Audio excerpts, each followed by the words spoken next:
Bismillahirrahmanirrahim. Assalamualaikum warahmatullahi wabarakatuh. Alhamdulillah, alhamdulillahi rabbil alamin, wa bihi nasta'in ala umuri dunya waddin. Wassalatu wassalamu ala asyrafil anbiya'i wal mursalin wa ala alihi wa ashabihi ajma'in, amma ba'du. Pertama yang kita muliakan sahibul majlis Kiai Haji Ashab Setiawan, semoga beliau senantiasa beserta keluarga semua dalam pemeliharaan Allah Subhanahu wa Ta'ala, bihifdzihi wa himayatihi wa riayatihi wa inayatihi, zahirihim wa batinihim fid dunya wal akhirah, daiman ridha. Akhuna wa asatizatuna Haji Dadan Jenderal Mutakin dan kawan saya Kiai Idris. Beliau dulu bersama-sama di Mesir, terutama Kiai Idris habis ngawinin murid saya terus kabur, nggak pernah ketemu. Baru kali ini ketemu, alhamdulillah. Insyaallah barakah. Para kiai, para alim, tanpa mengurangi hormat al-faqih, tidak disebutkan satu persatu namanya. Semua kita mendapat keberkahan daripada kehadiran beliau-beliau.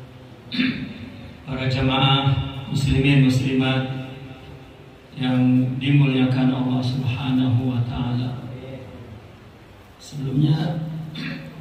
Sebelumnya saya mau bertanya, ini sudah jam 10:30. Saya dikasih berapa jam ceramahnya? 2 jam. Dikit amat 2 jam.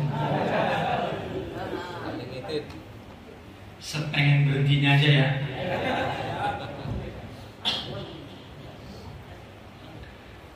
Allah.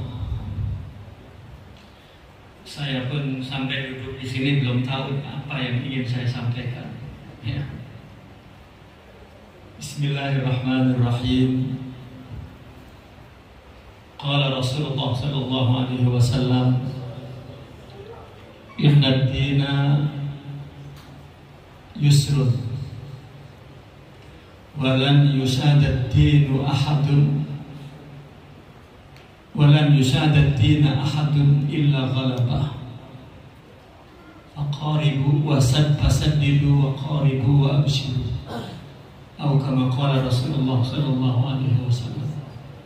Wa qala yassiru wa la tu'assiru.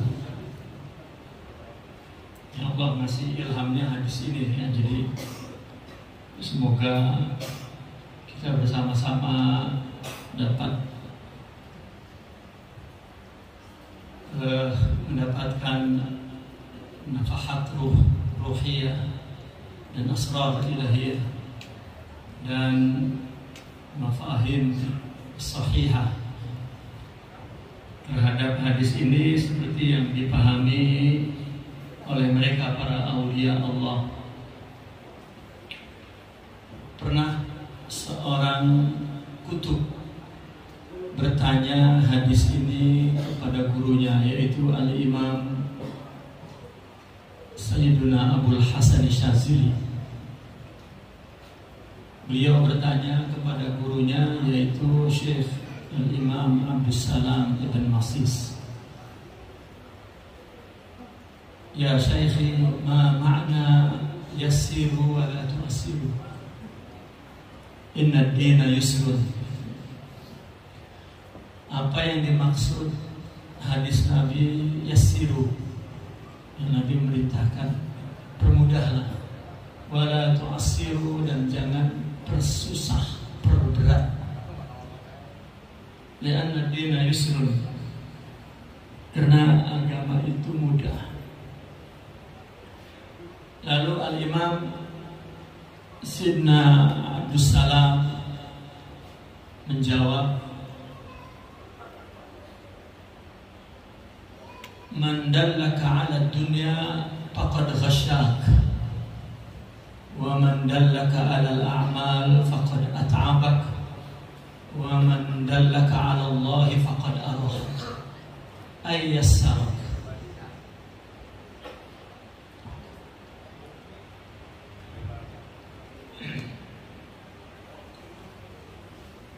Fadullun nasi 'ala Allah wa la yadulluhum 'ala dunya wal a'mal. Beliau ketika ditanya oleh muridnya apa maksud hadis, Rasulullah bersabda, permudahlah manusia dalam urusan agama ini, jangan dipersusah. Karena agama itu mudah. Maka tidaklah seseorang yang mempersulit diri dalam agama, melainkan ghalabah, agama akan memberatkannya, sehingga agama tidak mampu dia laksanakan karena dia buat berat, dia bikin berat. Dan yusadad dina ahadun illa ghalabah fasaddidu wa qaribu wa abshiru. Tasdid artinya luruskan, artinya tepatkan, jangan ifrat dan jangan tafrid. Kalau tidak bisa melakukan yang sempurna, lakukan yang lebih dekat, lebih mudah, lebih prioritas.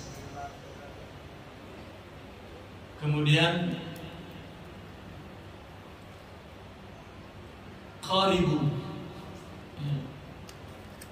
Qaribu maknanya ambil yang paling mudah, kita lakukan yang kecil dulu, ya, yang paling utama dulu, yang kita mampu dulu, dan seterusnya. Dan absyiru, berilah kabar gembira, biar jelaskan bahwa agama ini biar sedikit, jika ikhlas maka akan memberikan manfaat, pahala, faidah yang banyak. Nah, dari konteks hadis ini sering orang menjelaskan bahwa agama ini mudah, tidak bisa sholat berdiri, bisa duduk, kan gitu penjelasan yang selama ini kita dapatkan. Sebetulnya itu dipaksakan keterangan itu, karena kalau tidak sholat tidak bisa berdiri duduk berarti berat. Udah nggak bisa berdiri masih suruh duduk, udah bisa duduk masih suruh tidur.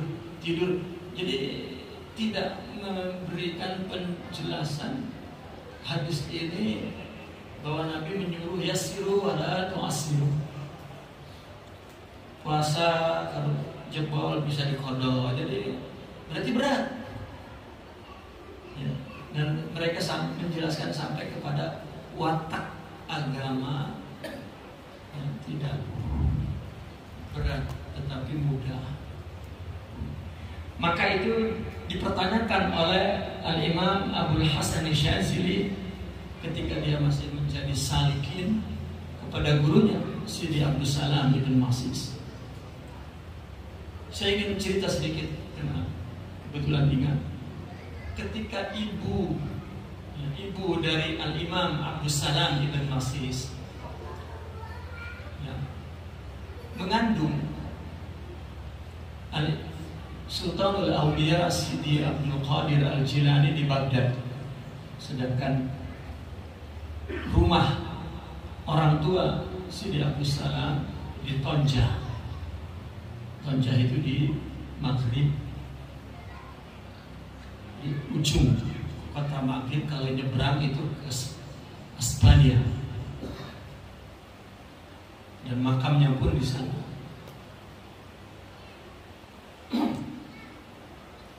Ketika ibunya melahirkan Sidi Abdus Salam jauh dari Baghdad ke Tonjah itu, Pak, Sultanul Awliya maksus Apa maksudnya itu? Sengaja datang khusus untuk mengucapkan selamat kepada ibunya atas lahirnya Syekh Abdus Salam Ibn Mas'is.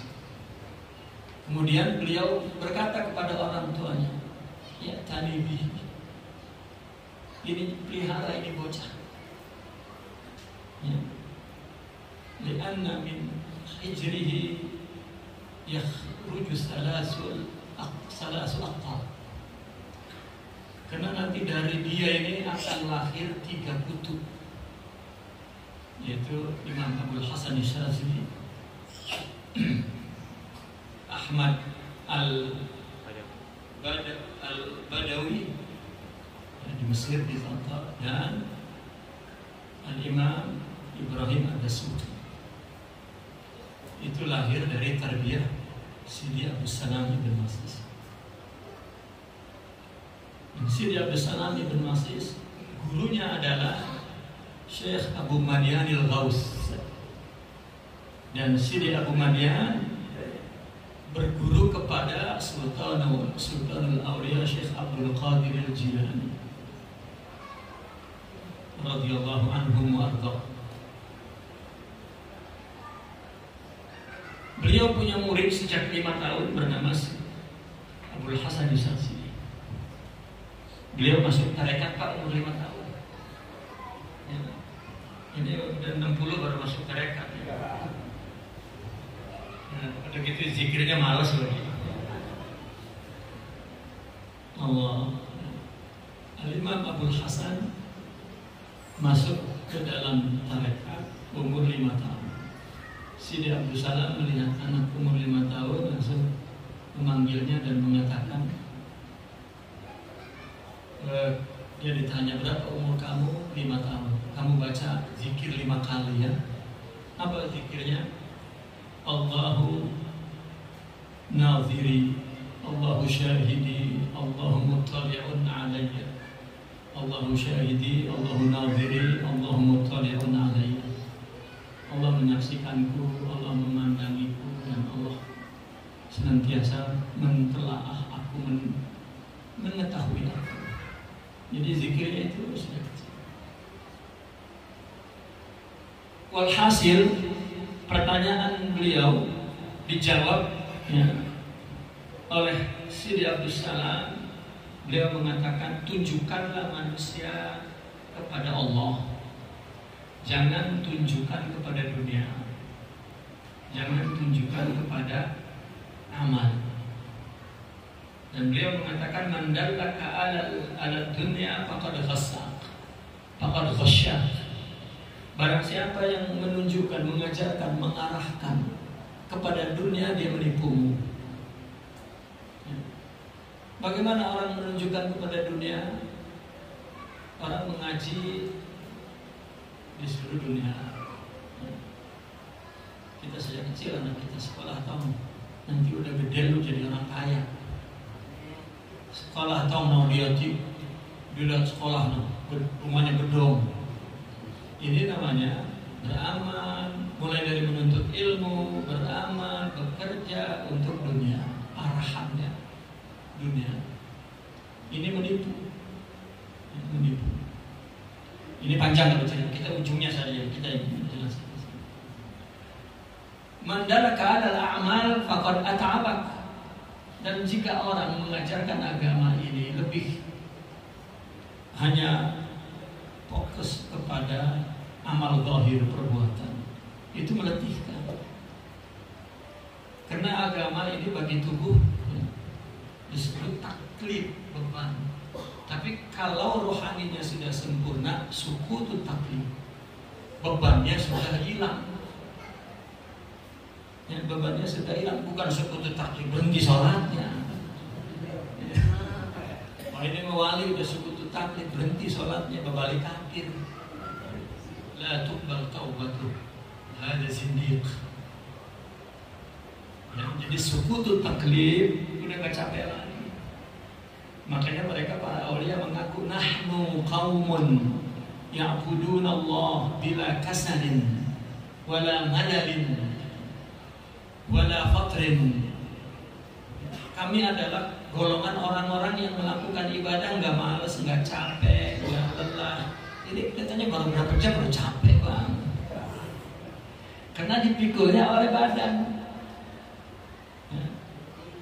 oleh badan.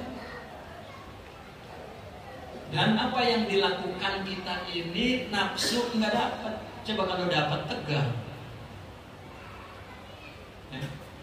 Bapak-bapak ini kalau dibilang sama Abah siapa yang ngaji saya kasih duit 2 juta, tegar semua tuh.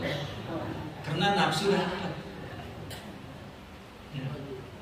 Ketika nafsu nggak dapat jatah. Nafsu itu dapat jatah dari semua kebaikan yang kita lakukan. Makanya semangat. Dia menyangka bahwa dia ibadah banget, padahal dunia akan dikasih. Ya. Maka orang yang menunjukkan, yang orang disuruh wirid-wirid untuk dunia, maka gosyak. Orang tasawuf itu wiridnya untuk ingat Allah. Nabi bersabda, man saghalani zikri an musa'alati a'taituhu aksar mimma a'taitu lis-sa'ilin, mimma u'tiya lis-sa'ilin. Orang yang sibuk pikirannya, hatinya mengingatku daripada meminta kepadaku, aku akan kasih lebih banyak dari yang meminta. Jadi takut Allah nggak ngasih. Ini kalau saya pengen membahas 2 judul, maka judul yang ini akan saya bahas lagi, tapi saya taruh nanti di kedua. Nah, ini yang satu dulu yang dari pertanyaan tadi yang ingin kita sampaikan. Kita sudah mendengar penjelasan secara tekstual tentang agama itu mudah. Dia mencoba memaksakan diri untuk mempermudah menjelaskan agama, malah makin susah. Ya, maka kita lihat versi Aulia. Apa maksud agama itu mudah? Saya membuat analogi dulu begini Pak. Tadi sebetulnya saya sudah kasih analogi satu. Saya dulu pernah waktu masih muda-muda mimpin remaja masjid di kampung saya di Ceger. Remaja masjid satu desa itu saya ajak untuk ngaji di setiap dusun. Saya coba 1 bulan sekali saya ajak qiyamul lail. Jadi saya ajak suara nih, kita malam ini qiyamul lail. Jam berapa kira-kira? Ya kan namanya di masjid ada laki ada perempuan. Ya. Dia bilang akan dah. Kata saya kita subuh ini kan 4:30, kita ya 3:30. Bangun jam 4 kita siap sholat setengah jam cukup. Lalu ada kawan, kan ibadah jangan dikit-dikit, ibadah yang banyak dong. Kenapa enggak kita mulai dari jam 2 aja? Ketika itu saya udah berpikir, semangat banget. Rupanya karena kalau sholat malam dia ada demenannya. Demenannya ikut sholat, kan berlama-lama sama demenan kan enak.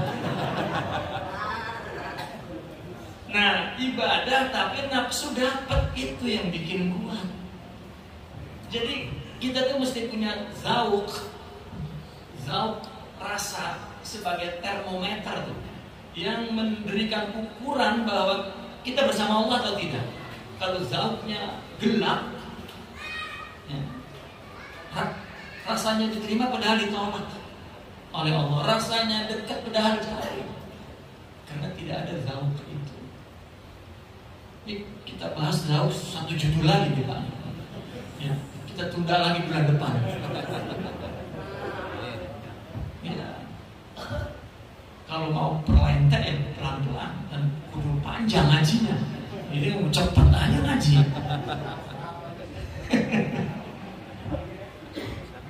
Ya. Nah maka saya terusin tadi analogi tadi. Rupanya begitu malam-malam saya kompak, ya udah jangan jam 2 nah, jam 3 nah. Jam 2 mah Allah. Kata saya wali ke jam 2 mah mungkin masih tidur, kata saya gitu. Ya. Jadi jam 3 saya putusin. Begitu malam-malam rupanya demenannya sakit. Jadi enggak datang. Itu langsung lemes kagak sembahyang pisan.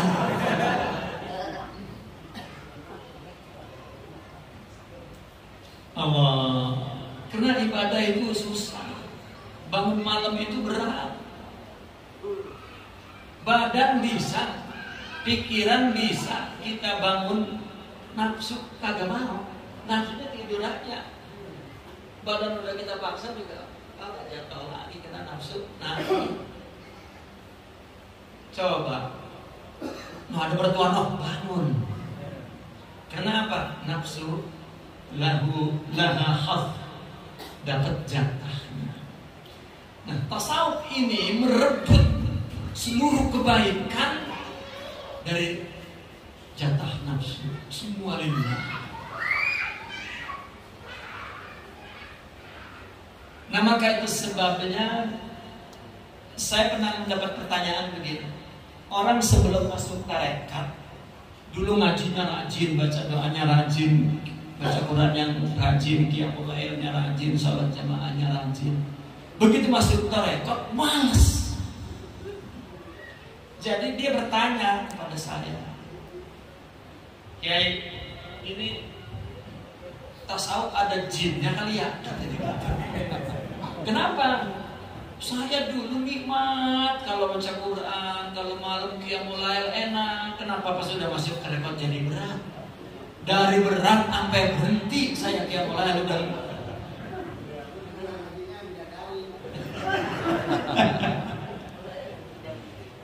Jadi terus ini saya ada apa?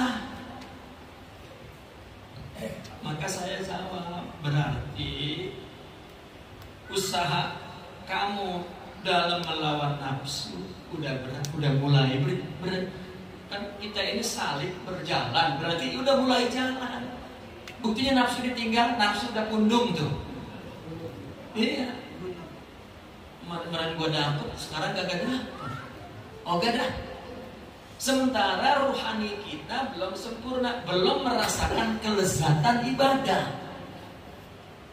Nafsu dilawan, pundung. Nah di situ mengalami, saya nggak tahu apa namanya itu. Apa tadi? Deadlock atau apalah. Ya. Dan semua seorang salib mengalami itu.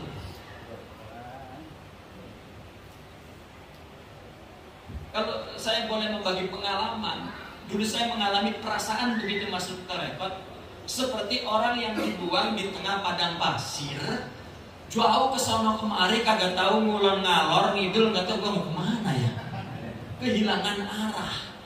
Kemarin mah tahu arahnya apa, nama baik, hebat, dipuji, ya, paling tinggi surga. Begitu masuk tarekat disuruh buang, lah ngapain kita?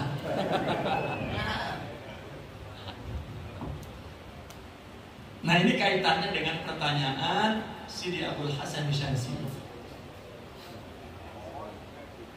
Jadi Sidi Abdul Salam mengatakan tadi dunia ya, orang mulai dari menuntut ilmu dan berdakwah li ajli dunia faqad kasyak. Ya.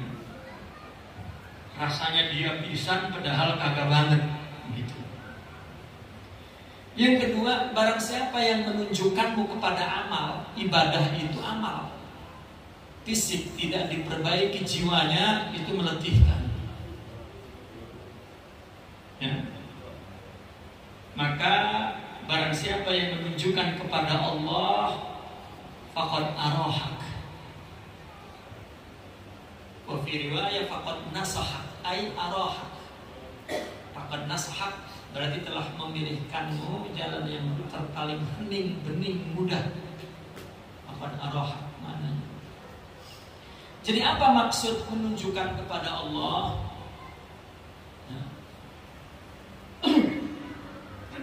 Di dalam tasawuf kita mengenal ma'rifat dan syuhud. Kita barusan menyinggung orang ketika sampai ma'rifat maka syuhud taklid. Udah enggak berat lagi. Kalau sudah enggak berat lagi maka agama jadi mudah dan ringan. Seolah-olah perbaiki rohanimu, akhlakmu, jiwamu, lawan nafsumu.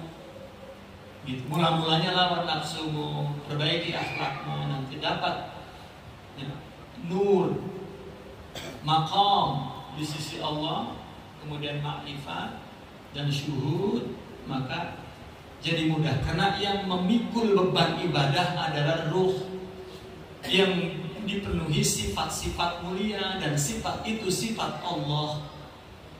Maka mereka mengatakan al-abid huwal ma'bud, yang sholat Allah katanya. Begitu ringkasnya, itu ringkas banget itu ya. Maka jangan dimaknai secara tekstual, itu keringkesan ya. Yang ibadah itu yang menyembah itulah yang disembah. Realnya begini Pak, orang kalau memberi tidak punya sifat dermawan berat ya. Tasawuf menyuruh punya sifat dermawan, baru melaksanakan perintah syariat memberi. Ringan karena dermawan pengennya memberi. Kita kan lewat ada orang minta-minta, ini berbaris duit 2.000, 20.000, 50.000, 100.000 ya. Yang 2.000 ketinggian di bawah, dibongkar, dikasih kepada. Itu juga berat ya. Nah, ibadah itu secara umum adalah kehambaan, zalil, kehinaan. Kalau tidak merasakan, menyaksikan keagungan Allah, gimana mau rasa hina? Nah, orang yang menyaksikan keagungan Allah Pak, ini saya kasih garis besar ya, saya ringkas. Orang dikasih harta, ini harta dari Allah ya. Malah dia sombong dan keluar akunya, ana. Orang dikasih ilmu oleh Allah, jadi ulama ya, keluar akunya, sombong, ana. Orang dikasih amal-amalnya rajin juga, wah rasa soleh, keluar akunya ana, sombong. Tapi jika orang dikasih nur, dikasih sifat mulia oleh Allah yang disebut akhlak karimah ya, hilang ananya, jadi fana, dan tidak jadi hijab pemberian itu. Bahkan semua setelah itu pemberian apapun ringan dan mudah.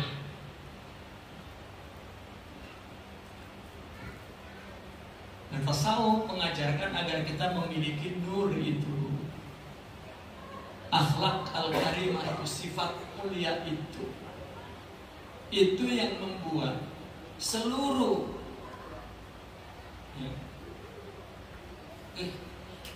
aktivitas ibadah, kehidupan yang kita lakukan menjadi ringan. Karena yang mikul adalah sifat Allah yang Allah berikan ke rohani kita.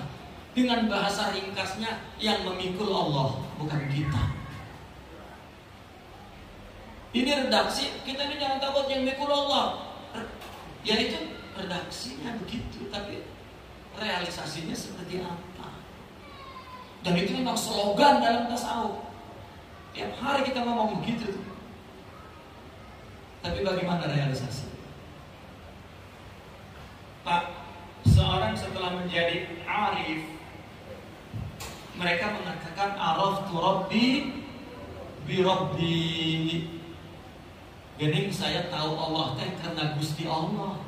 Saya kira dari usaha saya dari awal, kurang tidur, kurang makan, kurang terus, jadi tidur terus, makan terus ya. Zikir, kita mempertahankan zikir itu ya Allah Pak, bukan mudah, berat. Mempertahankan zikir yang kita terima dari guru suruh amalin setiap waktu itu, Allah, jangan dikira mudah. Ya. Saya karena mengaku malas, saya kadang-kadang apa jangan-jangan semua orang pada ninggalin wirid ya? Bener enggak? Bener kan? Karena berat Pak. Tapi ada orang yang Masya Allah komitmen, dia lawan keletihan, mujahadah, berat. Istilahnya jatuh bangun, ya. Belum menghadapi berbagai problem, terus dipertahankan sampai dia arifin. Setelah dia arif, karena apabila Allah menganugerahkan akhlak mulia itu maqamatul khiyam, yang mereka istilahkan nur Muhammadiyah, itu yang menimbulkan ma'rifat dan syuhud.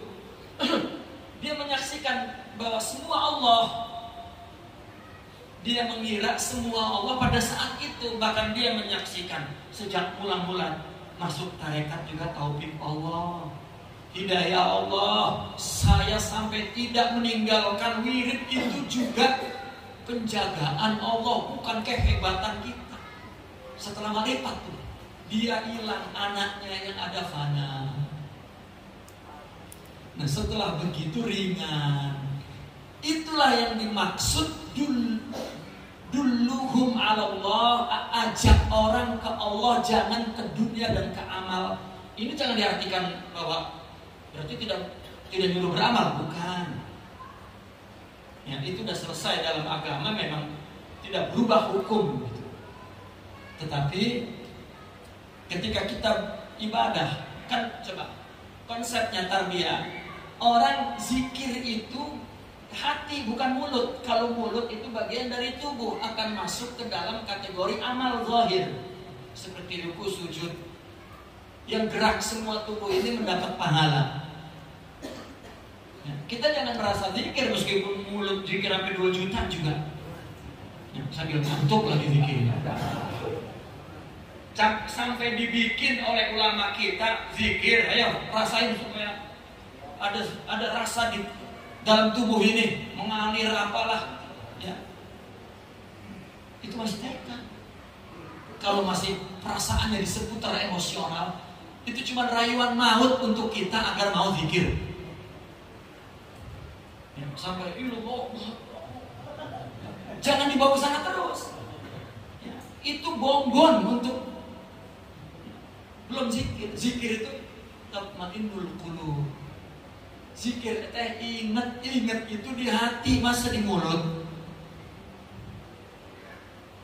Mulut anggota tubuh, amal zahir. Ya.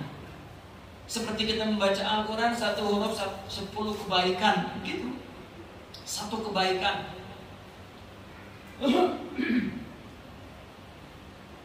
Maka ada definisi lain bahwa zikir itu syuhud. Zikir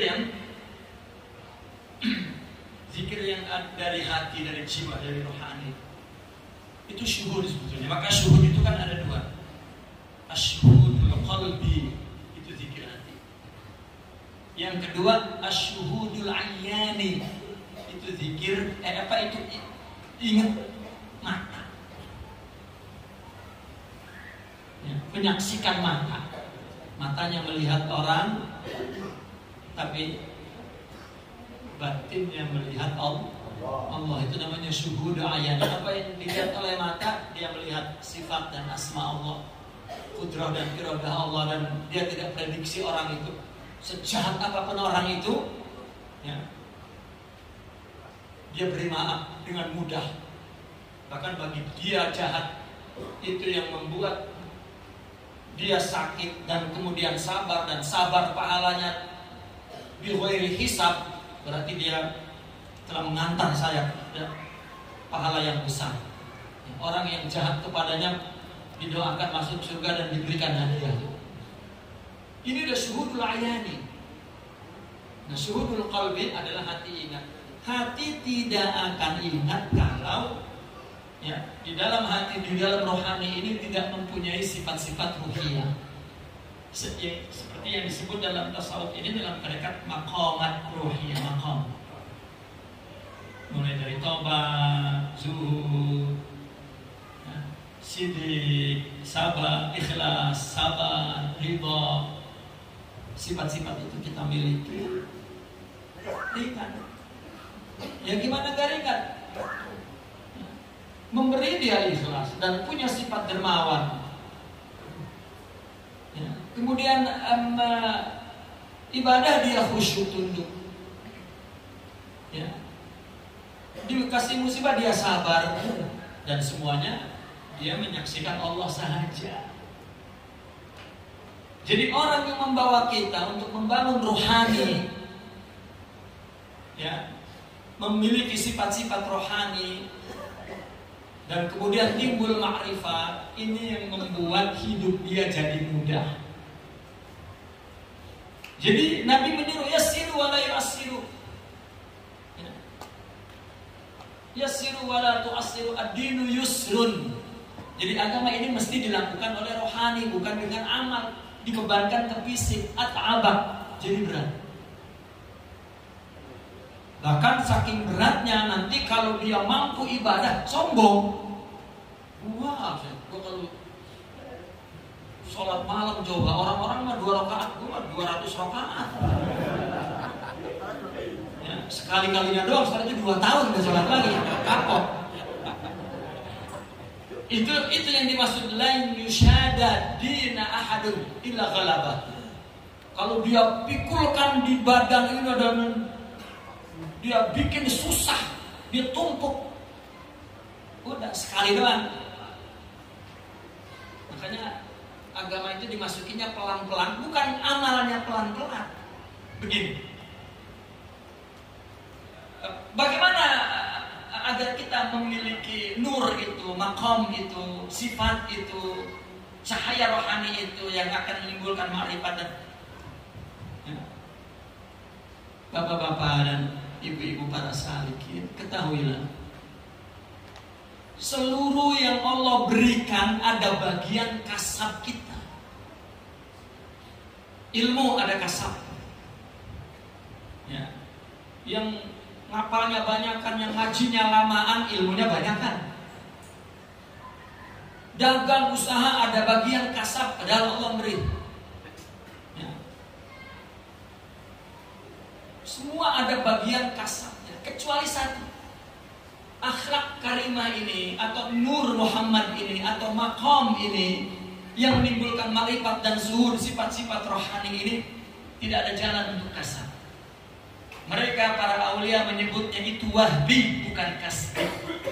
Itu anugerah, nggak ada bagian kita untuk dapat makrifat, syuhud, nggak ada. Saya ingin terangkan di sini, memang ada slogan redaksi dalam tasawuf, orang banyak zikir makrifat. Ya. Itu bicara kepada ya, atfal, artinya murid-murid permulaan. Ya. Itu mentarhib dari para raghibin. Ayo banyak zikir dulu. Nah, ini mulut aja nggak zikir, bagaimana hati?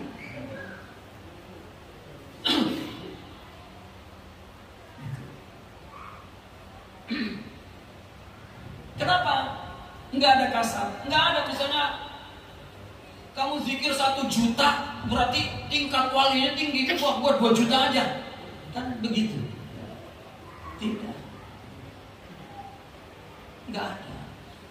Barusan tadi kita singgung, ternyata orang yang sudah arifin, begitu dia ma'rifatnya syuhud, dia menyaksikan semua Allah saat itu. Ternyata bukan hari itu dia menyaksikan Allah. Dia gulung lagi kepada permulaan hidup. Ya Allah, ternyata dulu juga saya anggus berat, saya kira itu kehebatan saya. Itu juga berarti Allah ngejaga saya, kalau enggak udah berhenti berteriak. Godaannya banyak, untung Allah jaga, baru ya Allah, nggak ada dianya tuh. Itu gara-gara ma'rifat dan syuhud hilang anaknya. Nah, apakah semua amal itu jadi kasbi dia untuk mendapatkan ini? Tidak. Coba apa tawajuh kita? Apa ucapannya? Ilahi Allah. Bas. Di situ kuncinya. Ilahi anta maksudi qasdi. Seorang torekot, seorang salikin, seluruh amal ibadahnya, seluruh perbuatannya, seluruh kehidupannya, di dalam rumah, di luar rumah, di pekerjaan, di jalan, di pasar, interaksi sosial kepada siapapun, semuanya tujukan untuk Allah, jangan untuk tadi surga pun enggak. Kenapa di dalam tasawuf para syair itu menyuruh kita jangan kena surga, jangan terus bermusuhan dengan surga, Pak. Di surga ada bidadari 700, Pak. Ayo, juga mau. Di sini nggak berani menambah. Ini kiai nggak berani menambah. Di surga mau dapat 700 kiai itu. Ya, sama aja dah. Daripada babak belur di sini. Ilahi anta maksudi.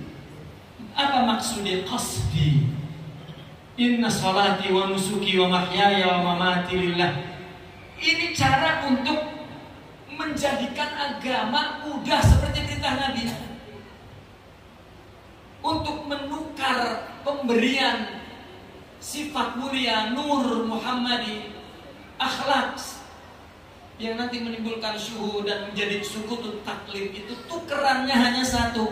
Lakukan hidup ini ilahi anta maksudi wa ridhoka. Jangan ridho bini, ridho orang, hatta ridho guru, itu ridho Allah hakikatnya. Ini mah ridho bini, ridho bos, artinya melakukan sesuatu untuk orang. Coba makanya orang sufi membuat slogan apa? Al-khalqu da' wal haqqu dawa. Orang itu penyakit, obatnya Allah. Ringkasnya begini. Kalau kita melihat orang berbuat jahat dengan kita, sakit kita, coba itu ujian dari Allah, obat udah. Ya. Tetapi bagaimana untuk melihat itu penglihatan batin. Meskipun kita hafal redaksinya, pada waktu kejadian mah tetap aja kecewa. Kita ini ustaz ngomong sabar pak, diomelin bini nggak sabar. Karena sabar itu sifat rohani, bukan bacaan diulang-ulang. Ya, dan madrasahnya itu adalah tarekat itu. Jadi kita bukan zikir di sini Allah, ilallah untuk Allah. Wah, kalau udah di majelis udah kayak wali, udah malaikat, pas pulang ke rumah jadi iblis. Enggak ada di sana itu murid, enggak ada di sana salik tuh. Salik adanya di sini doang. Kalau datangnya majelis, Bang, ilahi. Di rumah nggak ada karena Allah, untuk Allah. Tidak, seorang salik itu Pak 24 jam lillah. Kita ngomong sama bini saya ini melakukan sesuatu bukan untuk kamu, jangan GR ya, saya untuk Allah. Ya, saya kalau kawin lagi juga untuk Allah.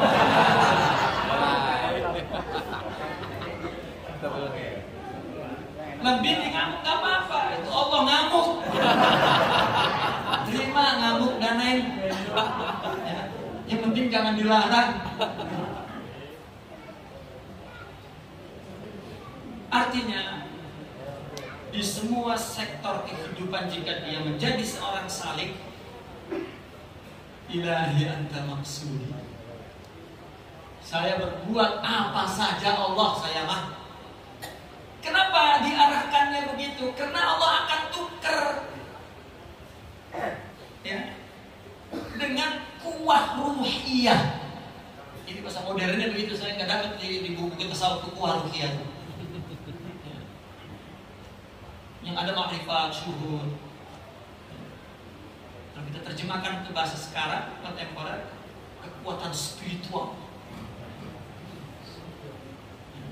Sebetulnya tasawuf semakin diilmiahkan malah makin hilang maknanya. Ya, karena tidak dapat. Karena cuma satu orang bertarekat itu, hiduplah untuk Allah, apapun untuk Allah. Wa ana ajzibeh, kata Allah. Balasannya buah, bukan surga.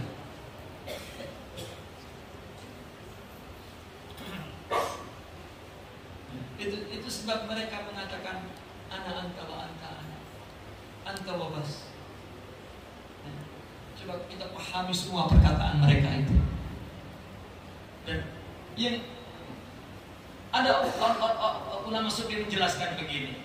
Tasawuf itu adalah sidqut tawajjuhil qalbi ilallah. Membetulkan, mensidikkan tawajuh hati, orientasi, tujuan untuk Allah. Dengan bahasa syar'inya al-qasdu, maksudi. Dalam istilah lainnya sidqut tawajjuh. Maka al-Imam Sidi Ahmad Zarruq, beliau mengatakan tasawwufu ahadin ala qadri sidqi tawajjuhi ila Allah. Kita ingin tahu ketasawufan kita ini sampai di mana?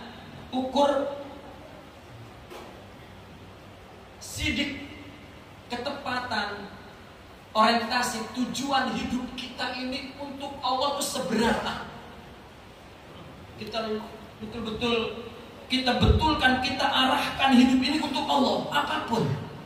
Sebanyak itu kesidikannya, berarti sebesar itulah ketasawufan Anda. Tasawwufu ahadin ala qadri sidqi tawajjuh. Jadi Nabi menyuruh, lakukanlah agama ini dengan Allah, dengan kuah ruhiyah. Maka lihat ketika orang sufi membahas tentang hakikat, tentang kerangka insan kamil, dia bedah ada dua elemen, ada dua unsur. Unsur fisik memang sudah sempurna. Lalu itu martabah kauniyah, tingkat semesta ini tubuh. Tapi ruh mesti mendapatkan martabah ilahiyah, penanganan Tuhan. Dalam istilah lain inayah Rabbaniyah. Banyak sekali istilah itu. Hanya kita mesti betulkan penerapannya itu, prakteknya dengan benar. Istilah banyak, Pak. Saya sering mendengar istilah banyak, malah dia makin kacau. Makanya banyak saudara-saudara kita yang sebelah sana, tasawuf ini ilmu apa? Definisinya banyak. Ya. Karena mereka nggak mau ngaji. Jadi yang kacau bukan balau, tapi yang kacau beliau. Itu kacau beliau. Terus menyalahkan istilah-istilah tasawuf yang beliau tidak paham. Jadi orang yang sedang melakukan atau orang yang tengah membimbing manusia di dalam tasawuf itu sedang melaksanakan perintah Nabi, yassiru wala tu'assiru. Lakukan ibadah dengan rohani, miliki kekuatan ruhiyah. Kekuatan ruhiyah adalah kekuatan robbaniyah, yang nanti disebutnya adalah nurani atau insani. Coba Pak, bapak nempeleng bini, kata bini, kamu tidak punya hati nurani, kamu tidak beri kemanusiaan, karena tubuh itu adalah kebinatangan, hayawan. Dan itulah peradaban insan yang perlu kita bangun. Apapun yang dilakukan dalam di atas ideologi Tuhan, bahasa ilmiahnya begitu, ideologi Tuhan, entah bagaimana terjemahannya mereka tidak sampai ke roh, Pak. Ideologi itu semua dia sampai kepada maknanya asas berpikir. Padahal bagi tasawuf, kunu rabbaniyin kata Al-Quran. Jadilah orang yang berketuhanan. Itu terjemahan pertengahan. Sufi menerjemahkannya kunu ruhaniyin, karena rohani martabat rabbani. Artinya, kalau kita ingin di dunia ini ditangani oleh Allah, maka sifat Allah mesti jadi sifat kita. Maka Sidi Abdul Qadir dalam kitab Sirul Asrar, takhallaqu bi akhlaqillah, ittasafu bi sifatillah, rohani. Coba nasihat ini kita tanya kepada orang yang di luar tasawuf, murka Pak?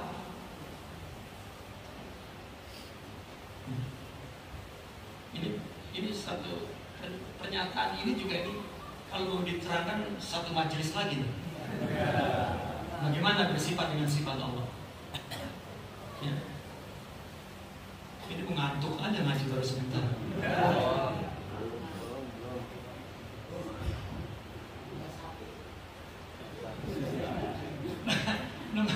Maka coba dalam ayat Al-Quran surah Al-Baqarah yang pertama, Zalikal kitabu la raiba fihi hudan lil muttaqin.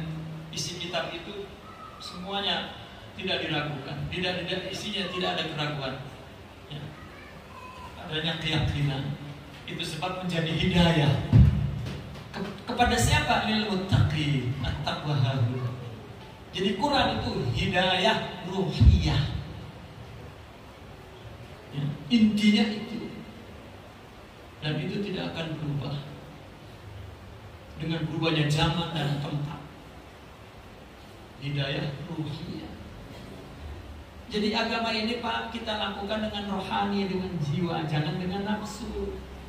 Kalau nafsu berbalik lagi ke keperluan fisik, keperluan mata, keperluan telinga, keperluan mulut, keperluan perut, keperluan kemaluan, keperluan sampai jadi presiden juga untuk memenuhi itu. Sampai jadi kiai juga ustadz untuk memenuhi itu.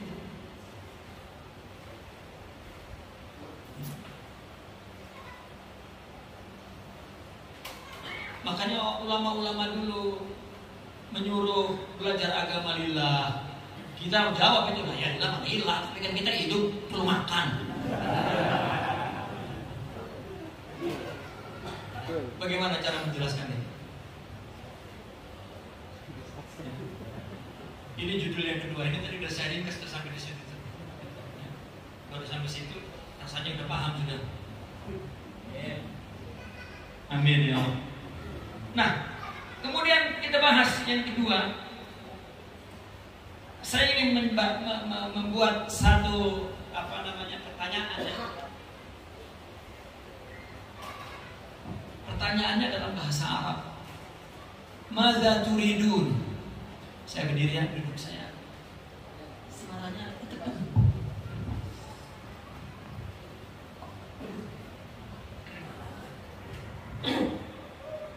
ada pertanyaan, madza turidun? Madza turid? Kita ini diturunkan ke dunia, lalu ditanya, madza turid? Kamu mau apa turun hidup di dunia ini?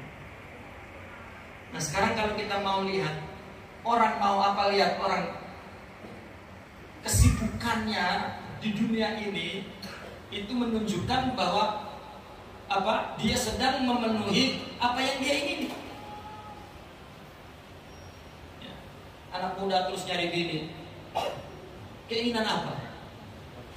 Maluan. Ya karena Allah kasih tubuh di sifat itu. Lalu kerja anggus-anggusan memenuhi keinginan apa? Perut. Ya. Lalu ingin tentram, enak, rumah mewah, kendaraan nyaman, ya. Bini 4, ya. Nggak ada yang ngomel semua. Ya, pengennya kan begitu.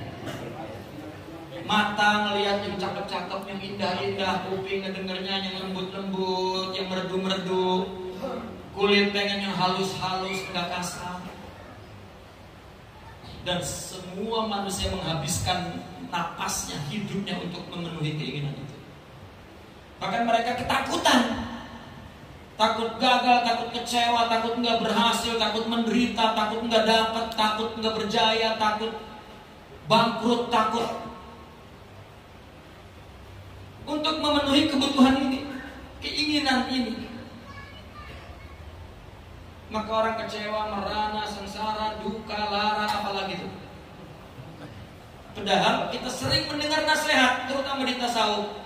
Kamu jangan mikirin semua Allah yang menanggung. Tapi masih dia mikirin. Nah, kita perlu penjelasannya bagaimana ini.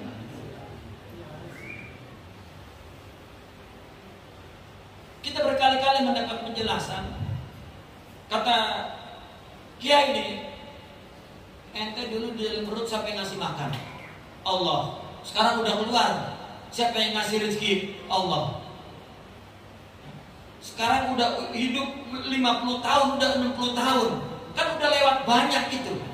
Ya kan, siapa kemarin yang ngasih hidup, yang ngasih rezeki? Allah. Kenapa? Masih ragu aja besok. Apa kita besok ditinggalin Allah? Ini kita pakai akal. Dan sebetulnya betul. Maka orang sufi Imam Ibn Atta menulis buku Isqatut Tadbir. Ini keperluan tubuh ini sudah ada yang mengatur Allah. Kita jangan ikut mengatur. Jangan manggung-manggung dulu, ada penjelasannya. Kita habis ini nggak kerja lagi. Dan banyak orang gara-gara mendengar pernyataan ini, wah, kamu udah diem aja dah, tungguin berkat. Akhirnya jadi ustaz berkat tuh. Gara-gara salah melaksanakan agama. Din tidak salah, yang salah tadayun. Karena tadayun itu berkaitan dengan komitmen seseorang dengan pahamnya kepada agama.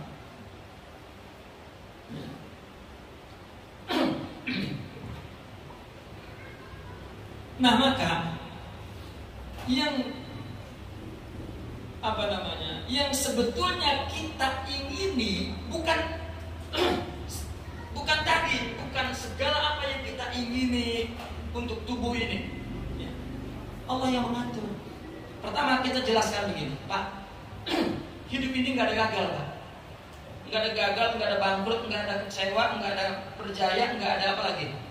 Nggak ada tidak berjaya, nggak ada gagal, nggak ada bangkrut, nggak ada yang sinonim dengan gagal. Apes apalagi? Nggak ada, Pak. Nggak dapat, nggak ada. Yang sebenarnya memang itu bukan bagian kita. Dah, Allah memang nggak tentuin itu, udah. Emang Allah gagal. Duh, gua gagal ngasih bocah ini. Gua mau kasih males. Jadi gua kan begitu. Paham yang paling dekat itu paham otak-otak, bukan otak itu. Otak juga tapi otak-otak.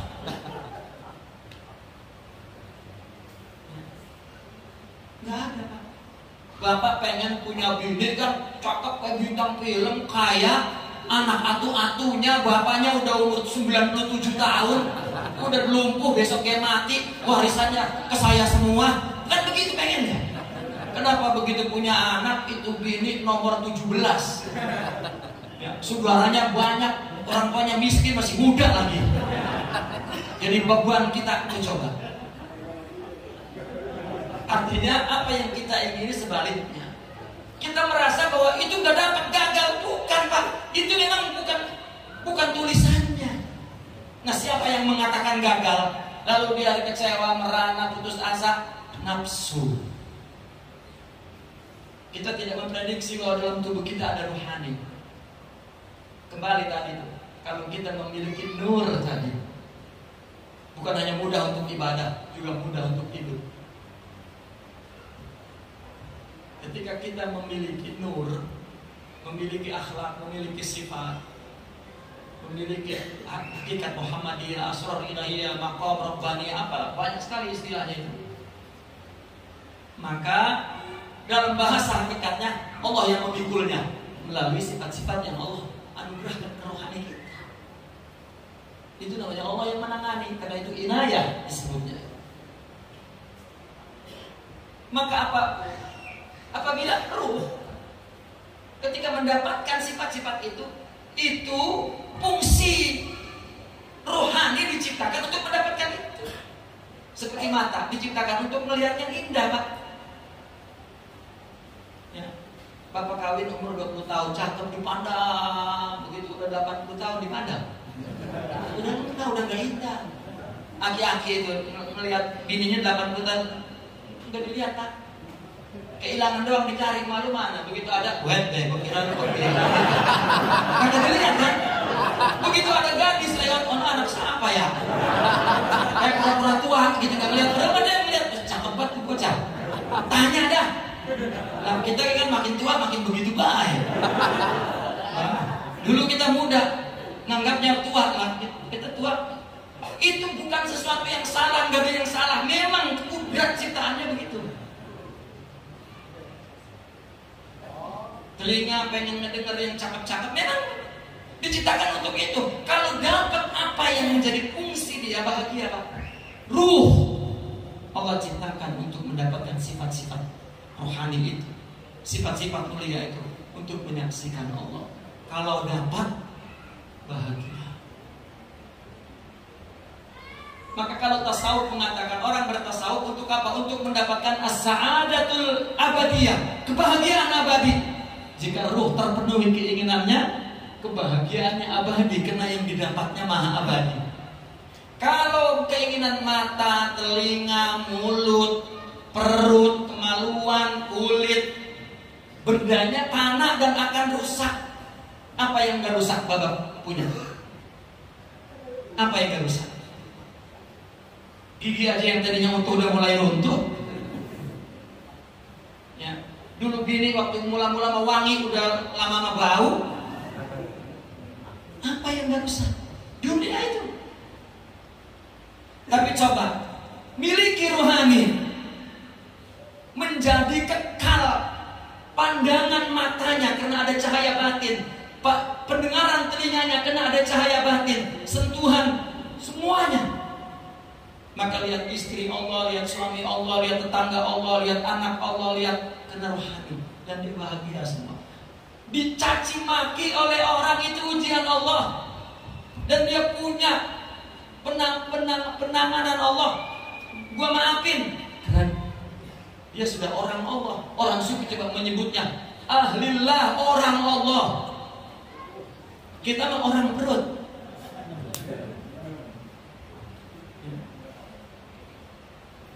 Tasawuf itu, tarekat itu untuk mendapatkan itu, tidak yang lain. Jika di dalam tasawuf kita dikesankan untuk memerlukan yang lain, pendusta, pengaku, dan itu bukan tarekat, bukan tasawuf.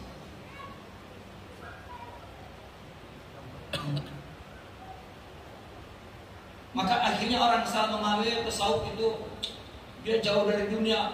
Saya sering mendapat pertanyaan begitu. Kenapa orang tasawuf jauh dari dunia? Kata saya, berarti dia udah masuk ke kuburan? Belum. Masih di dunia, jauh dari dunia. Lah, selama masih di sini belum ke kuburan, masih di dunia. Ini menjauh kemana? Dulu kalau saya ditanya, saya jawab ilmiah, hafiz Quran begitu. Kebanyakan yang nanya, keseringan yang nanya itu lagi, bosan, Pak. Akhirnya kalau ditanya, ya, setiap ada seminar apa pertanyaannya itu di mana-mana dari orang terpelajar. Saya sebetulnya suka dengan tasawuf, tapi kenapa mereka menyuruh orang meninggalkan dunia? Oleh sebab itu, kemunduran itu disebabkan oleh orang-orang sufi di zaman ini, bla bla bla bla bla. Ya. Saya kejawab. Dulu saya jawab, pertama saya kejar dari mana Anda pandangan itu. Ya, saya tahu sumbernya. Kita bahas sumbernya kan lama. Baru kita jawab berdasarkan dalil Al-Quran. Kita kaji ya, pertanyaan cuman 1 menit, saya jawabnya 3 jam. Capek. Jadi kalau saya ditanya begitu, saya langsung pembuktian. Coba kalau memang tasawuf itu, sufi itu meninggalin dunia, sebut sufi mana yang meninggalin dunia? Ya. abad keberapa, siapa namanya, ya, yuk kita bedah. Lah nggak tahu dia. Akhirnya saya tanya imam-imam ahli hadis, ya, ada banyak yang tidak punya bini. Ya. Tanya Imam Nawawi nggak punya bini, Imam Ibnu Hajar nggak punya bini, Imam, ya. Terus saya tanya, coba Syekh Abdul Qadir Al-Jilani berapa istrinya? 4. Dunia gitu. Coba ulama pikir malah nggak sempat punya bini, ilmu aja. Dia itu yang ninggalin dunia.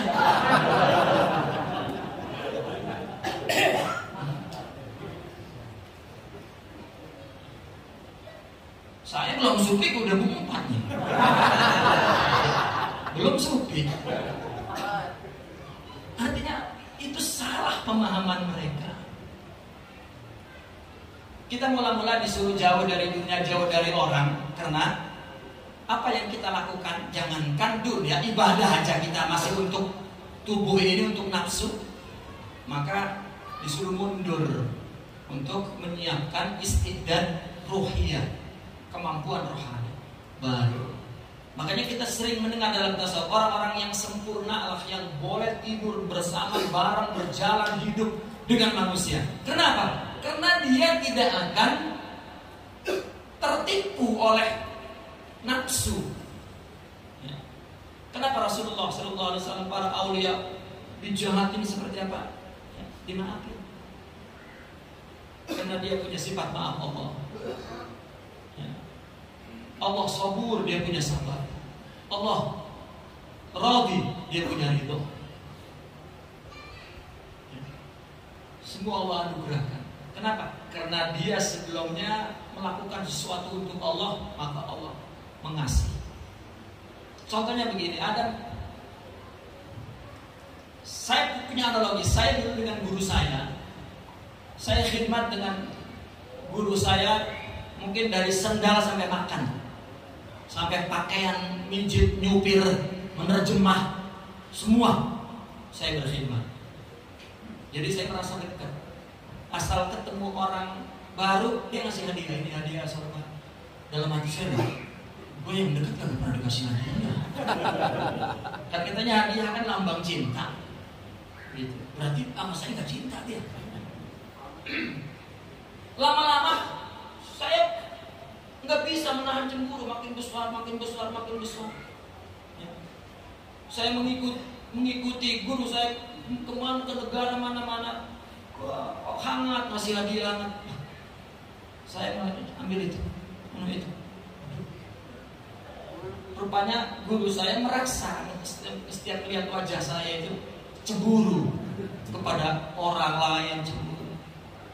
Akhirnya beliau bertanya, kenapa kamu? Saya terkejut dan saya hampir mau menangis. Kata saya, ya saya jujur, ya, saya cemburu gitu. Ya kena beliau nanya ya harus, nggak boleh ada yang, kan adabnya begitu, nggak boleh ada yang ditutup-tutupi. Di luar, kalau memandang buruk-buruk juga mesti kita omong, gitu. Karena kita nggak tahu cara ngobatinnya gimana, nanti ya, mereka yang tahu cara mengobatinya. Ya. Saya cerita tadi, saya cemburu, saya merasa. Lalu apa beliau? Mereka mendapatkan apa yang dimiliki oleh aku, tapi engkau mendapatkan aku. Saya menangis, ya Allah. Baru saya paham makna itu, makna tarbiyah itu. Ya, kita lakukan saja untuk Allah. Allah bukan hanya kasih surga, Dia akan beri dirinya ke ruh jiwa kita. Kesempurnaan Allah, keindahan Allah dijelmakan tunggal kepada Sayyidina Muhammad, tunggal. Maka orang sufi apabila mendapatkan kerohanian itu, sifat itu, dikatakannya sifat Muhammadiyah, akhlak Muhammadiyah, nur Muhammadiyah, hakikat Muhammadiyah. Karena itu uswah kita, qudwah kita. Jadi yang kita ingini Muhammad, yang kita perlukan Muhammad dalam arti akhlak.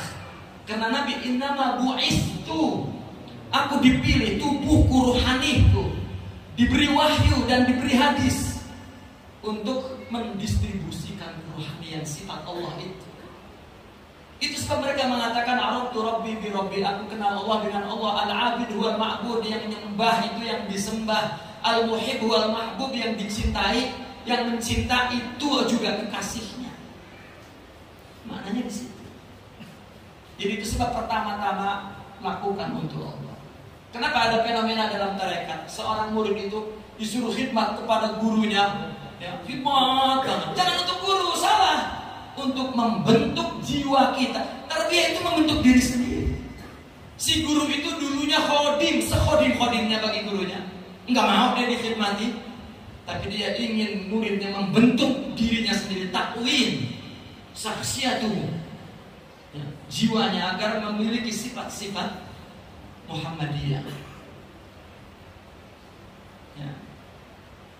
Nah itu tarbiyah itu seperti itu.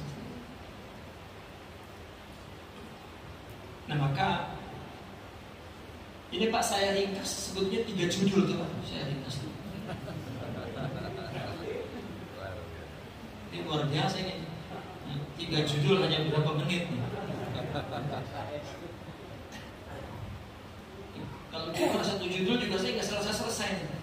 Jadi berarti yang hadir sudah biasa mendapat siraman. Nah maka kita perbaiki orientasi hidup kita. Zikir Pak yang diberi oleh guru dalam tarekat itu seperti dokter ngasih obat. Bapak sakit apa? Sakit paru-paru. Nih obatnya, berhenti ngerokok ya Pak. Misal. Nah obatnya diminum, jangan merokok di luar. Sama juga ini orang sakit berak-berak dikasih obat, di luar makan cabai lagi. Obat ongkok, cabai ongkok, kira-kira apa tuh? Keracunan bisa. Nah zikir yang kita baca dari guru itu tarbiyah, makanya kan sering dibenturkan oleh saudara kita di sana. Ente mau Quran apa mau zikir? Nggak bisa jawab lagi kita. Quran kan lebih afdal, kenapa ini zikir? Udah nggak baca-baca Quran. Sebetulnya Quran mesti kita baca. Zikir itu suplemen, ya, motivasi. Ya, kita perlu motivasi. Baca zikir, baca zikir. Zikirnya lillah. Nggak ada di tasawuf zikir minta yang lain. Semua minta Allah. Ridho kama tulubi. Ilahi anta maksudi wa ridho kama tulubi. Aktini. Coba. Apa yang kita pengen? Mahabbatan. Ini 1 judul lagi nih, apa mahabbatan mana? Wa ma'rifatak. Arabtu rabbi bi rabbi al-muhib wal mahbub. Ringkasnya begitu. Aku inginkan engkau, tidak ingin pemberianmu. Itu maknanya. Makanya coba Sultanul Aulia Syekh Abdul Qadir Jilani pernah berdoa begini, ya Allah, jika amalku yang baik-baik, yang ikhlas-ikhlas, yang mulus-mulus engkau terima dan engkau akan berikan pahalanya, tolong ya Rabb, berikan kepada umat Nabi Muhammad yang maksiat. Aku hanya ingin engkau. Itu pahala lagi Pak. Itu begitu pahala lagi ya Allah orang. Makanya orang sufi disebut ulil albab, cerdas. Dia bukan melakukan sesuatu bukan untuk tujuan yang pendek, untuk tujuan yang jauh. Ini mah takut besok nggak dapat. Kenapa? Karena nggak punya rohani, itu saja. Kalau punya rohani mah nggak ada bahasa gagal, nggak ada bahasa dihina, nggak ada bahasa kecewa, nggak ada bahasa merana, duka, lara. Itu adalah suara fisik. Ketika muncul sambil menangis dia ketawa. Allah anugerahkan saya nangis. Bapak bini, seorang wali bini mati nangis apa ketawa Pak? Kalau ketawa orang gila misalnya. Bini nangis ketawa, kurang ajar. Alhamdulillah. Selamat gua.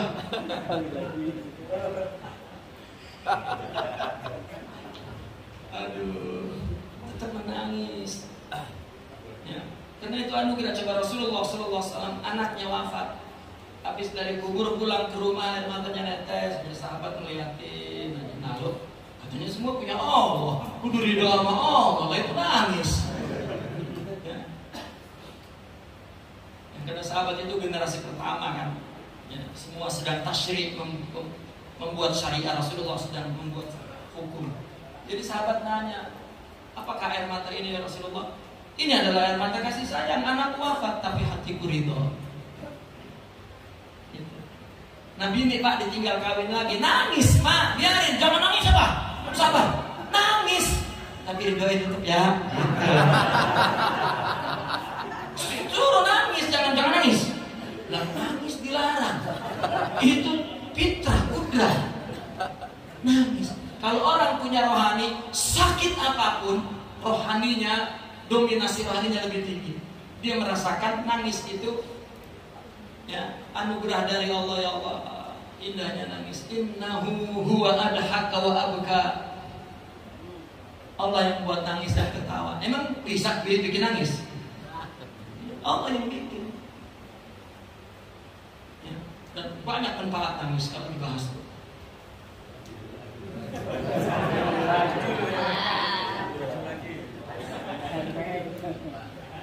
Innahu huwa adhaka wa abka.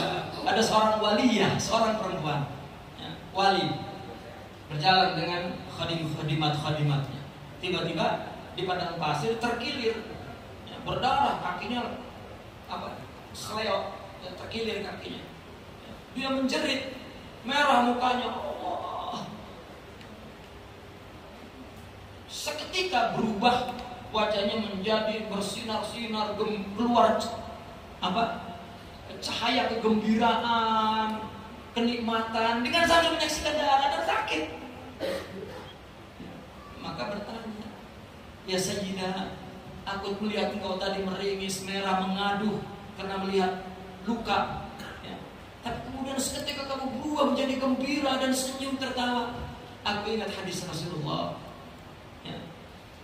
Tidaklah keletihanmu, kesusahanmu, hatta jarum yang menusuk tubuhmu, melainkan Allah mengampunkan dosamu. Alhamdulillah. Itu sifat rohani Pak, bukan bacaan doang. Kita mau sambil baca juga yang sakit kok. Makanya saddidu wa qaribu, itu latihannya tuh. Wa basyiru itu tarbiyah itu tuh, kalau didetailkan tuh. Bagaimana agar amal itu tasdid? Bagaimana agar amal itu muqarabah? Ya. Dan bagaimana agar tabsyir? Kita sering mendengar, jangan banyak-banyak, sedikit asal manfaat. Jadi bukan sedikitnya Pak, manfaatnya yang dicari. Ini mau udah yang banyak-banyak nggak manfaat. Lah kalau nggak manfaat, sedikit juga nggak manfaat. Ini perintah itu terkandung dalam hadis tadi itu. Pak, kita ini umat Nabi Muhammad, Bapak menderita apapun, dosanya diampun, pahalanya ditambah, derajatnya dinaikin. Apalagi punya rohani. Semua rasa dari tubuh ini yang dialami di dalam kehidupan ini, dia akan menyaksikan betapa Allah menyayangi kita dan menganugerahkan anugerah yang besar. Maka apa kata Sidi Abdul Qadir Al-Jilani? Ya Allah, jangan kau angsur musibahmu, bayar kontan. Dia tahu di belakang itu apa. Kita mau musibah juga mau sama Allah. Ya Bu, begini Bu udah. Iya dikasih musibah jangan.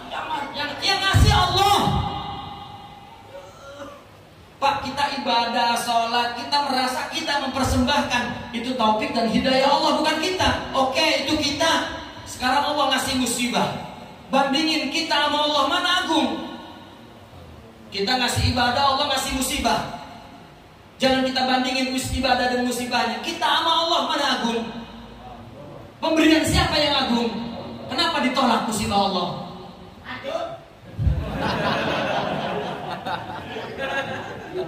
Perang bapak tuh ya. Yang takut Bu musibah.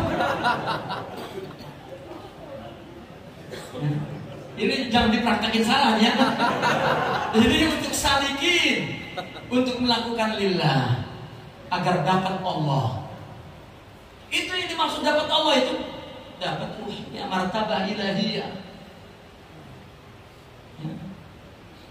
Ra'aitu Rabbi bi'aini qalbi. Sama artinya ra'aitu Rabbi bi Rabbi, sama artinya. Ini untuk awam, ini untuk orang khusus. Siapa yang enggak Allah? Semua Allah. Jadi yang kita perlukan adalah ruhiyah, akhlakul karimah, Allah yang kita perlukan. Bahkan orang sufi menggantinya Sidna Muhammad sallallahu alaihi wasallam. Maka ada istilah, kalau dia ada Jam'iyah Muhammadiyah, bukan NU. Ada Jam'iyah Muhammadiyah di rohani itu, maka sudah akan mendapatkan sa'adatul abadiyah. Kenapa Jam'iyah? Bersatu, berkumpul, artinya memiliki sifat-sifat Nabi Muhammad. Itulah istilah filosof. Pak, dalam dunia ilmu bumi katakan, yang paling tinggi itu ilmu filsafat. Maka kalau orang sufi menggunakan istilah filsafat, itu elit. Nah, cuma ada kelompok yang memang benci dengan filsafat, udah digoreng habis dalam tasawuf. Nah, dia tidak mengerti apa maknanya dalam tasawuf itu yang dicapai oleh syuhud. Maka betulkanlah tawajuh kita, niat kita. Nah, kalau bahasa hadisnya niat. Innamal a'malu binniyat, gak habis-habis Pak ulama ngebahas niat. Ya. Kalau ulama hadis sampai ke ikhlas, tapi ulama sufi sampai ke syuhud. Ya. Al-Imam Ibn Arabi itu mengurut 7 tahap untuk sampai ke niat itu. Dan dia punya istilah-istilah. Dan ternyata itu real yang kita lakukan. Kalau sekarang tambahin lagi, tambah lagi temanya jadi. Enggak apa saya gelar dulu begitu, nanti baru kita pilih-pilih kita mau membahas apa. Padahal tadi di jalan saya pikir saya nggak tahu mau nyampain apa, saya meminta pertanyaan aja dah. Tapi kalau diminta pertanyaan nanti ngaco lagi pertanyaan. Jadi sekarang materinya saya kasih yang paling penting. Ya, itu inti daripada pelajaran kita, Allah. Ya, kita sebagai suami, sebagai istri, lakukan apapun dalam hidup rumah tangga untuk Allah. Jangan pernah ya, kita kalah melawan diri kita. Makanya mujahadatun nafas itu melawan diri agar semua yang kita lakukan bukan keinginan diri. Ini memang kalau lupa mau ke situ ada duit enggak uang, enggak ada duit. Nah, coba. Ya. Mana ngaji di mana? Di Abbas ada makan? Enggak jadi. Itu binatang, itu bukan manusia. Ngaji tujuannya makan. Ya, itu manusia perut. Ya. Ya ada pun orang yang ngasih mah itu dermawan dia, tapi kita tujuannya bukan itu. Saya tahu abang saya memang dermawan dari dulu, tapi jangan tujuan kita ngaji itu. Ya, Allah maksudnya itu. Bukan hanya zikir, ketika zikir tarekat Allah. Di sana iblis, setan, anjing, babi, kunyuk, monyet keluar semua. Tidak. Perbaiki hidup kita. Lakukan untuk Allah saja, maka kita akan dapatkan apa yang didapatkan oleh mereka para aulia. Terakhir saya tutup. Ada dalil isyari yang sering disitir oleh seorang sufi. Hadis kursi tentang puasa. Nabi bersabda bahwa Allah berfirman, "Kullu amal ibni Adam lahu illa siyam fa innahu li wa ana ajzi bih." Semua amal manusia untuknya, artinya ada bagian kasbi. Segitu usahanya, segitu balasannya. Lahu. Satu, illa siyam. Kecuali puasa. Fa innahu li. Ini li aja nih Pak, lain terjemahannya nih. Terjemahan ahli sunnah lain. Terjemahan mu'tazilah lain. Ini huruf nih. Huruf nih, ini kan urusan lughah, nahu. Itu ada nahu Mu'tazilah Pak. Ada nahu ahli sunnah, ada nahu wahabi, dan ada nahu sufi. Pak innahu li, kata orang sufi, puasa itu sifat aku. Kata orang fikih, puasa itu untukku. Ya selusuri di dalam bawaidul huruf, di dalam ilmu lughah, sama artinya. Ya. Al-muhim, wa ana ajzibih. Saya yang membalasnya. Kita melihat ayat orang sabar, ajruhum bighairi hisab. Satu sifat sabar, pahalanya itu tanpa hisab. Perkataan ana ajzibih di atas makna bighairi hisab. Karena bighairi hisab masih berbentuk benda bagian fisik, balasan tubuh. Mungkin orang-orang dapat 10 bidadari, 900 bidadari itu gitu. Lalu apa puasa? Coba Pak, apa puasa? Puasa itu berbuat atau meninggalkan Pak? Amalnya apa? Berbuat atau meninggalkan? Kan puasa bukan amal, bukan fi'il. Puasa tark, meninggalkan makan. Itu amalnya. Meninggalkan minum, meninggalkan jima, meninggalkan marah ketika mampu. Dan itu halal semua. Halal, mubah, jangan dimakan. Itu namanya melawan hawa nafsu. Coba kata Nabi, kalau ada orang ngajakin marah, ngajakin berantem, bilang ana shaim. Makanya pakai isim fa'il tuh ana shaim. Saya orang yang bersifat saum. As-saum sifatullah, sifat as-samadaniyah, menahan diri, ya. Berpegangan kepada Allah. Artinya saya sedang mensucikan diri untuk mendapat ruhani Allah. Bukan ini puasa ntar kalau macam-macam habis lebaran, bukan begitu.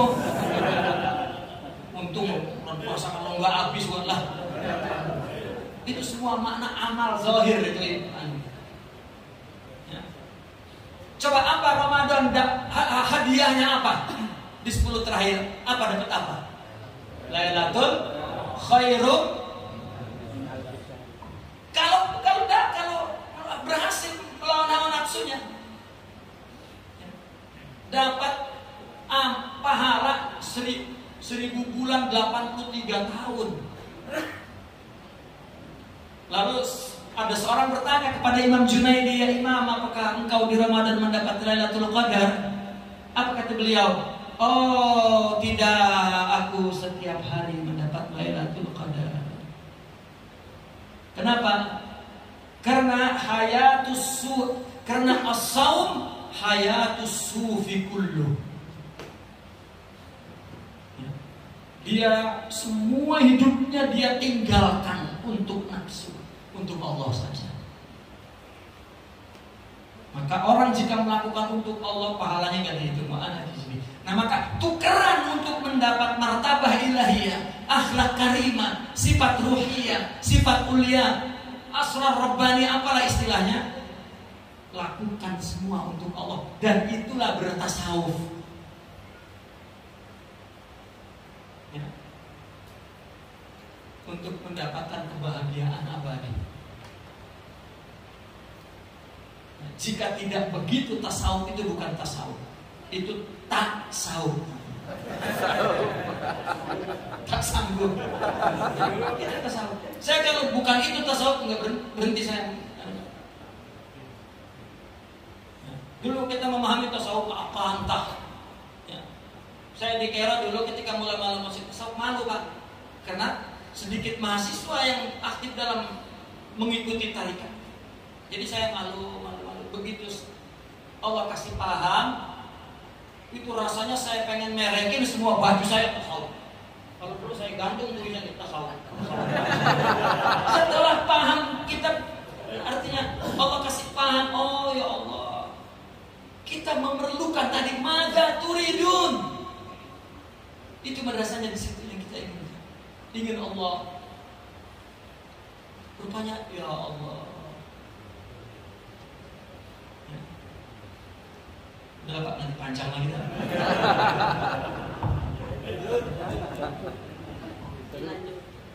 Jadi jawaban mada turidun, satu jawaban kebahagiaan abadi, ya, ditinjau banyak tinjauannya untuk menjelaskan tentang tasawuf. Dan tasawuf adalah sidqut tawajjuh, maka terjawab semua itu. Ya. Jika kita betulkan tujuan hidup ini untuk Allah saja, maka akan kita dapat apa yang kita inginkan. Maka ada slogan kecil yang mereka katakan, kun abdan li, kata Allah, akun robban lak, jadilah hamba untukku, aku akan jadi Tuhan untukmu. Ketika kita melakukan apa saja untuk selain Allah, maka dibiarkan kepada kita, maka jadi berat fisik kita. Maka Sidi Abdul Qadir mengatakan, ya murid, ihtar ma tahlu, Rabbak au nafsak. Wahai murid, pilih apa yang kau mau, Tuhanmu atau dirimu.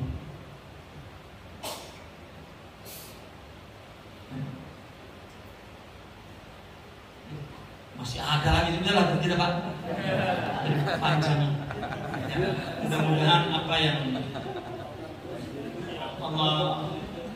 yang saya sampaikan Allah mudahkan untuk paham. Tidak ada yang salah, Pak.